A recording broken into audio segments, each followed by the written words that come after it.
Imagine for a second that your loved one's absolute favorite song in the entire world is like this massive classic rock anthem. Oh, sure. Or maybe it's some sweeping emotional pop ballad, right? Hmm. They played it every single day. They practically lived their life to the rhythm of that song. Yeah, we all have that one song. Exactly. And then, tragically, they pass away. So you go to plan their Catholic funeral and you bring up this song to the priest, assuming, it'll be the centerpiece of the service. Right, it seems like the natural thing to do.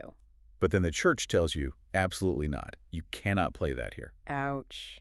Yeah, that's a hard no. It really is. And your immediate visceral reaction is probably just anger. You might think, how dare they? Like, how dare this institution erase the personality of the person we're here to mourn? It feels incredibly invalidating in that moment. Right. But what if I told you that strict, uncompromising no isn't about erasure at all? What if that rigidity is actually the key to a really profound psychological framework? A framework that's been around for centuries, yeah. Exactly. A centuries-old system specifically designed to save you from collapsing under the weight of your own grief. That is a completely different way to look at it. Welcome to a special deep dive on the Funeral Channel Network.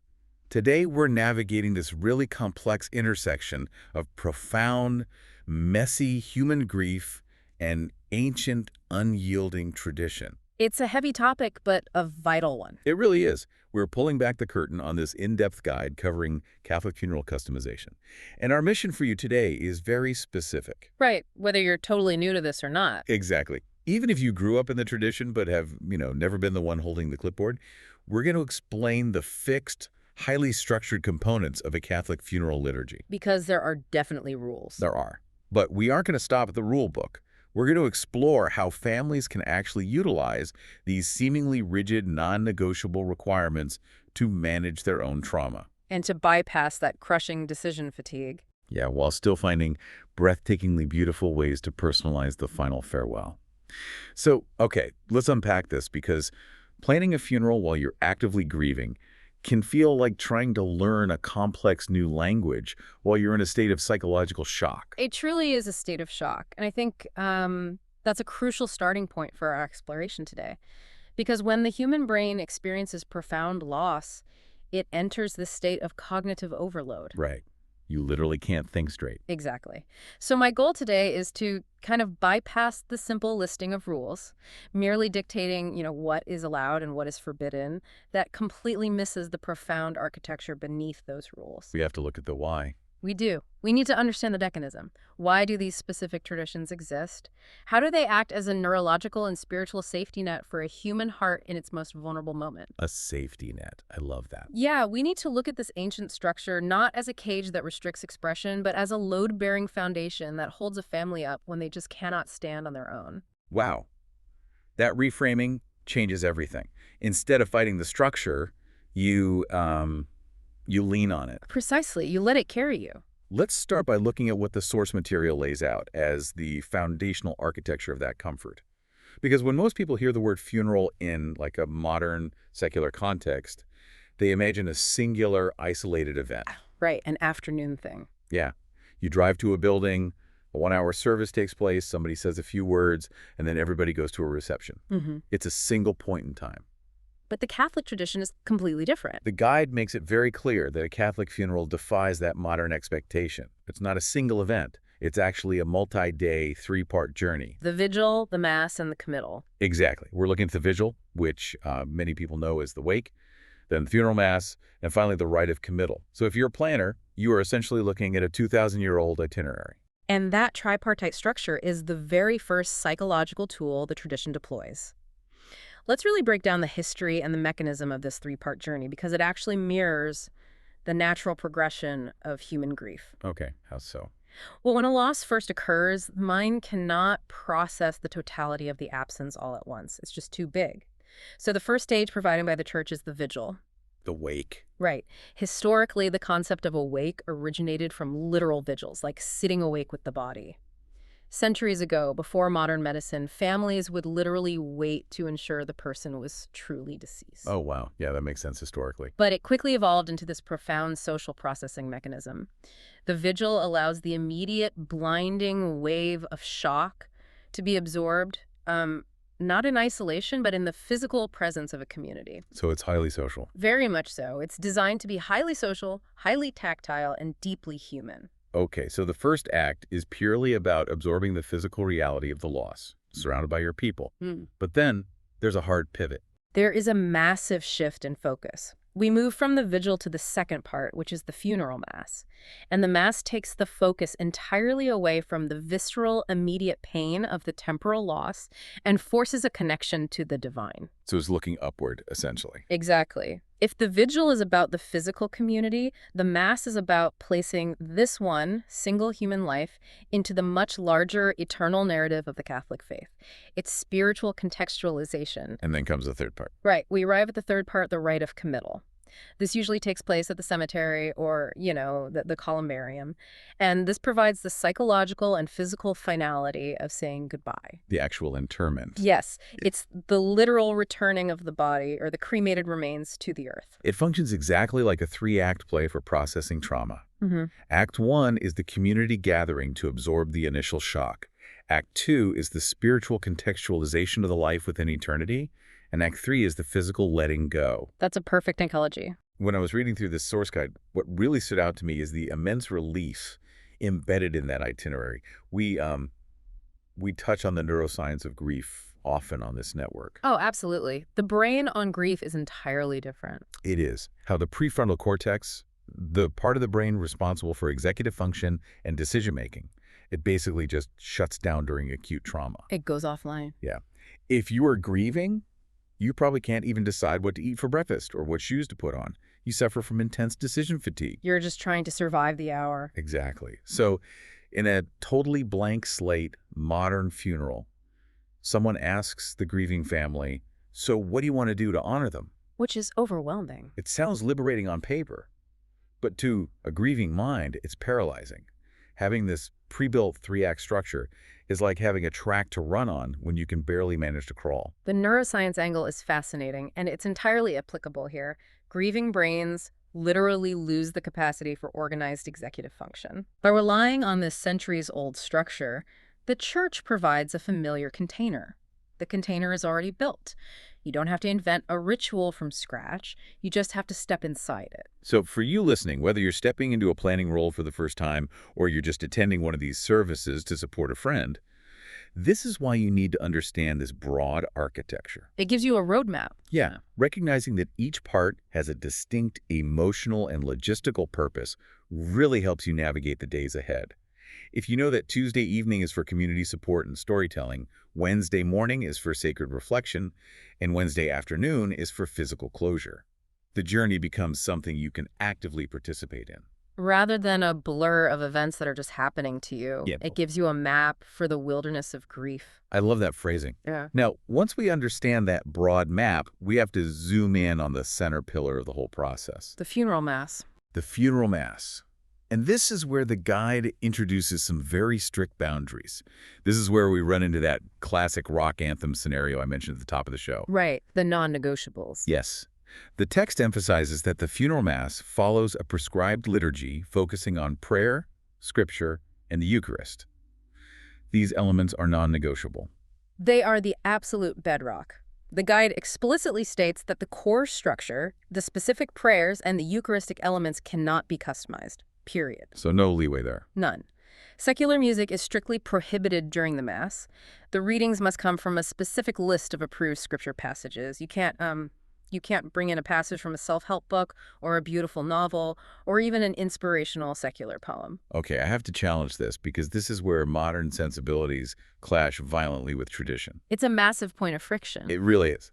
Wait, so if my loved one's absolute favorite song in the world was a pop song, or if their favorite piece of writing was a secular poem, the church is saying I absolutely cannot use them. Not during the Mass, no. But if I'm sitting in that pew and the person we're burying was an avid reader of poetry or a massive fan of a specific band, and the church strips all of that away, it feels alienating. Yeah. Doesn't that make the funeral entirely about the church's rules instead of the person who actually lived and died? I hear this all the time. Why enforce a rule that actively creates friction with the grieving family? It is the most common friction point families experience, and the frustration is entirely valid. But if we connect this to the bigger picture, We have to look at the theology of how the church views the transition of the soul. Okay, tell me more. The Mass is not designed to be a biographical tribute. It's not a celebration of earthly hobbies. The church draws a really hard line between the temporal or the earthly, everyday things and the eternal, which is the divine. So it's about shifting focus. Yes. Think about the concept of a metronome. When a family walks into that church, their emotional heartbeat is chaotic, it's frantic, it's grieving, and it's entirely untethered. You're a mess. The ancient liturgy, with its unyielding rules, it acts as a metronome. It forces that chaotic, grieving heartbeat to sync up to a steady, ancient rhythm that has been beating for 2 millennia. Wow. So the rigidity is actually a tool for nervous system regulation. Precisely. And it's also about the mechanics of the Eucharist itself. For listeners who might not be familiar with Catholic theology, the Eucharist is not just a symbolic piece of bread. Right, it's much more than that. The Church believes in the real presence of Christ in the Eucharist. Because they believe God is physically present on that altar, the environment demands an uncompromising level of reverence. That makes sense. The liturgy is a highly specific mechanism designed to shift the human brain from earthly grief to divine hope. If you play a pop song, the brain immediately floods with temporal memories. Like the road trip you took or the concert you attended. Exactly. It keeps the mind trapped in the earthly loss. Sacred music and ancient scripture act as auditory and cognitive mechanisms to pull the mind out of the past and point it toward the eternal future. That explanation transforms the entire concept. It's not about punishing the family or erasing the deceased's hobbies at all. Not at all. It's about creating an environment free of earthly distractions so the community can focus entirely on the spiritual journey of the soul. And it provides a universal safety net. Yes, universality is key. If I attend a Catholic funeral in a small village in Italy, it looks, feels, and sounds fundamentally the same as a Catholic funeral in downtown Chicago or Manila. It's a universal language of mourning. When you strip away the highly individualized secular elements from the Mass, you're left with something that connects the mourners to a community of faith that stretches back thousands of years. It's a massive support system. Yes, the strict boundary protects the sacred space. Okay, but this strictness in the center pillar creates a massive practical question. People aren't just their faith. They have deep, quirky, wonderful personalities. Of course they do. If we can't play their favorite secular song or read their favorite secular poem during the central service, where does all that unique personality go? If the system is so rigid, how does a family prevent the funeral from feeling totally sterile? Well, this is where we look at the canvas for personalization. The tradition fully recognizes that human beings need to celebrate the specific details of a life. So it's not totally blank. No, not at all. The source text makes it very clear that despite the restrictions on the core liturgy, meaningful personalization is absolutely allowed. It's just channeled through specific, curated avenues. The guide notes that families can choose specific scripture readings from a list of approved selections. So you don't just get handed a generic script, you actually have to make choices. And this is a beautiful mechanism for processing grief. By requiring families to pick from a curated list of approved scriptures, the church sparks an act of deep, reflective personalization. It forces you to think. It does. Instead of just picking the first poem that comes to mind, the family has to sit down, look at these ancient texts, and engage in a deeply analytical process. What does that look like in practice? For example, they might look at a reading from the Book of Wisdom, which speaks about the souls of the just being in the hand of God. That's often chosen for those who suffered greatly before death. Oh, that's beautiful. Or they might look at the Gospel of John, focusing on the promise of resurrection. The family has to ask themselves, what were the defining themes of my loved one's life? Were they a peacemaker? Did they endure chronic illness with grace? Were they defined by their boundless charity? Here's where it gets really interesting. You are essentially forcing the family to synthesize the essence of the person's life. Yes. You have to match the unique fingerprint of their personality with ancient wisdom. That requires much more thought than simply hitting play on a Spotify playlist. It is a profound act of translation. You are finding the eternal echo of their earthly life. And the same applies to the music. You're required to select sacred music, but within the vast, centuries-old treasury of Catholic hymns, Gregorian chants, and sacred choral compositions, you choose the pieces that reflect the spirit of the deceased. So there's variety. Huge variety. If they were a joyful, triumphant person, you choose triumphant hymns. If they were quiet and contemplative, you choose softer, more introspective chants. The analogy that comes to mind is like walking into a Michelin star restaurant, and the master chef gives you access to a pantry of incredibly high-quality curated ingredients. Oh, I like that. The strict rule is you cannot bring in outside junk food. You can't bring in your own groceries. You must use what is in the pantry. But within that pantry, you have total freedom to combine those approved ingredients. Exactly. You get to be the chef with their ingredients. You can cook a meal that tastes exactly like home and perfectly honors the palate of the person you lost. You're cooking a highly personalized meal, but you're maintaining the Michelin star quality of the environment. The ingredients are standardized to guarantee the spiritual quality, but the recipe you create is entirely unique to the family. And the source material highlights another crucial ingredient in this pantry: cultural traditions. Right, because it's a global religion. Exactly. The Catholic Church is a global institution, and it actively encourages the integration of localized cultural customs, provided they don't conflict with the core liturgy. Yeah, the guide points out that specific regional prayers or rituals reflecting a family's heritage are generally welcome. This cultural inclusion acts as a powerful bridge. It connects the universal nature of the global church with the highly specific lineage of the family. Can you give an example? Sure, you might see a specific style of mariachi music during a Mexican Catholic funeral, or a culturally unique way of presenting the bread and wine at the altar in a Filipino tradition. These cultural touchstones prevent the universal structure from feeling sterile. It makes it feel like home. It really does. They allow for a deeply customized feeling that enriches the liturgy rather than detracting from it. If you are the one tasked with planning this completely reframes the rules. They aren't a cage designed to trap you. They're a framework. A framework that supports you. Finding the right balance between these ancient approved ingredients and your loved one's unique, vibrant spirit is where the true beauty of the planning process lies. You are weaving their temporal life into an eternal tapestry. It's a very active form of mourning. It is. But even with customized sacred music, carefully selected scriptures, and beautiful cultural prayers, we still have a massive missing piece. The everyday stuff. Exactly. We haven't found a place for those deeply personal everyday stories. The hilarious anecdotes from the family road trip, the mildly embarrassing stories from college, the massive photo boards. Right.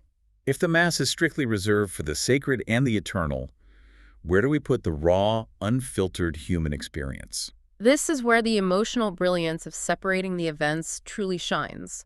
The Church has a very specific, designated container for all of that raw human storytelling, and it's primarily the vigil, or the wake. The first act. Yes. The source text states very clearly that eulogies are typically delivered during the vigil or sometimes after the rite of committal is completely concluded, but never within the sacred liturgy of the Mass itself. So no eulogies during the Mass at all? Typically, no. The vigil is the space granted the absolute greatest flexibility for personal touches. It's the designated zone for the photo boards, the memory tables, the multimedia slideshows, and the tearful, funny eulogies.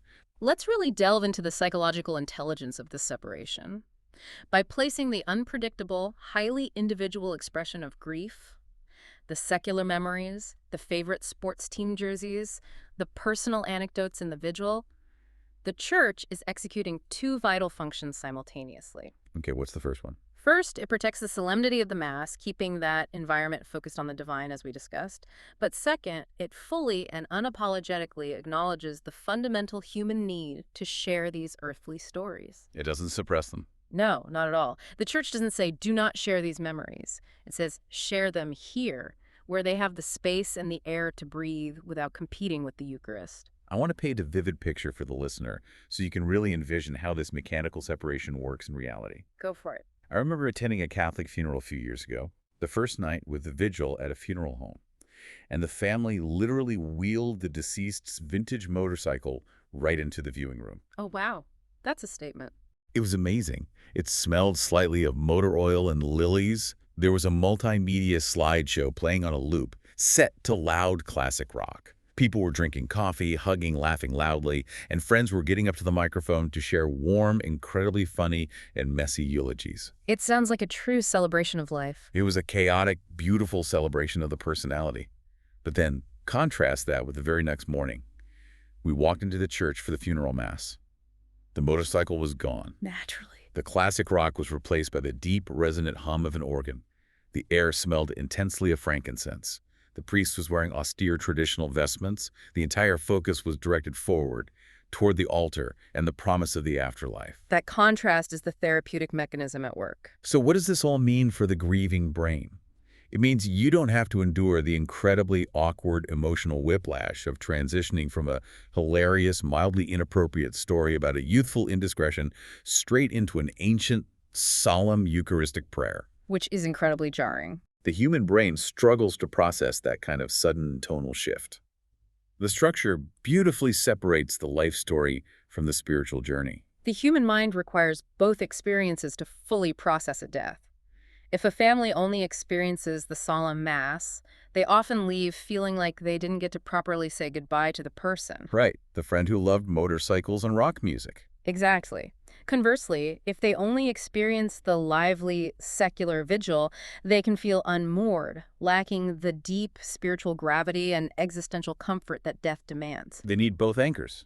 The Catholic tradition insists on providing both, simply placing them in separate rooms. You give the temporal, earthly life its full due on Tuesday evening, and you give the eternal soul its full due on Wednesday morning. It honors the totality of the human experience without compromising the integrity of the sacred space. It really is. We should also touch on how the rite of committal fits into this psychological progression. The guide mentions it as the final step, and often there's a lot of confusion, especially today, regarding the physical remains, particularly with cremation.